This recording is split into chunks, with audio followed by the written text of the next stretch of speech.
Hello guys, তোমরা কেমন আছো? আশা করি ভালো আছো আর আমিও খুব ভালো আছি। তো আজকের ভিডিওটা আমি অন্যরকম কথার সুরে করতেছি, তো তোমরা কিছু মনে করো না। আমি বাড়িতে যেরকম ভাষা কই তেরকম ভাষাতেই করতেছি। তো আজকে ছিল একটা পিকনিকের আয়োজন, তারপরে সবাই মিলে বসছি পিকনিক খাইতো, আমাদের খেত।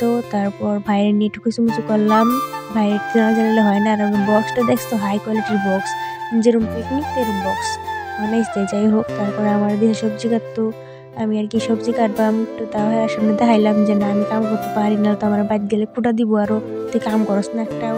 তারপর দেখছো কি ধুমা ওঠার তাল দিছে। তারপরে আলু আর ডিম সিদ্ধ করতে দিয়ে দিছে। আর আমরা ছোটো মোটো পিকনিক, তার লেগে আমরা এটা দিয়ে খাইতেছি।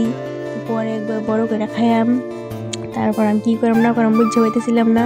তারপর না, আমি একটু লাড়ার মারি, তাহলে টেস্টি হবে বেশি, আরও সবার দেখার লাগতো না আমি রাঁধতে পারি। তারপরে যে এক চুটকিতে রান্নাও হয়ে গেছে। তারপরে যে সবাই মিলে মজা করতেছিলাম। তারপরে কাকি আইলো, আর আমার এত খিদা পাইছে কোয়ার মতো নাই। সবার আগে বই বসে খাইতো, এতই খাওয়া খাইতেছি, এতই খাওয়া খাইতেছি, লাস্টে একদম ডেস্কি বেলা খালি করে দিছি। দেখো কিচ্ছু নাই ডেস্কির মধ্যে। তারপরে এখন বাড়ি যাওয়ার পালাইতেছে, এখন কাকিরা খাইতে বসে। দেখো কিরম করে খাইতেছে, দেখছো? সব খাওয়া শেষ, সব খাওয়া শেষ। এখন আমরা বাড়ি যাইম। তো সবাই যেটা যেটা আনছিন ডেস্কি কইলা হাতা খুন্তি কড়াই টড়াই যা আনছিন সব লিয়ে বাড়ি যেতেছে। আর যেই খেতে পিকনিক খাইছিলাম সেই খেতে তো পরিষ্কার করে লাগবো, আমরা বললে কথাই যায় বসে বসে করতো।